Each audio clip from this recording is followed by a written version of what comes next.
Hai guys, Dex lagi. Alright, so topik kita hari ni adalah berkaitan dengan sakit belakang, low back pain. Biasalah, kita selalu dengar benda ni kan. Sakit belakang ni ada dua benda disebabkan boleh berlaku lah. Yang pertama adalah kita punya posture. Alright, so posture ni, kalau kita tak jaga posture kita, memang kita akan confirm akan rasa sakit belakang lah.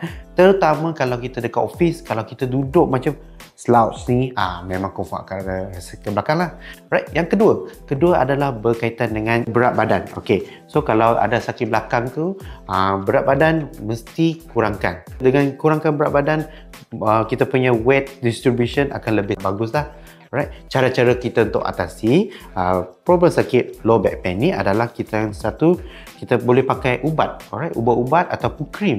Selalunya kita jumpa dekat Guardian ke Watson, ataupun kita kalau sakit belakang ni makin worsen, bagus jumpa dengan doktor, dapatkan consultation bersama dengan doktor untuk dapatkan lebih info lah. Dan yang ketiga, as usual, bersama dengan fizioterapi lah. Okey, berjumpa dengan fizio untuk dapatkan rawatan straightening exercise untuk low back pain kita. So kalau korang mempunyai sakit belakang ni, jangan lupa datang ke SS Wellness dekat Subrajaya untuk berjumpa dengan fizioterapi Dexter. Right, jumpa lagi.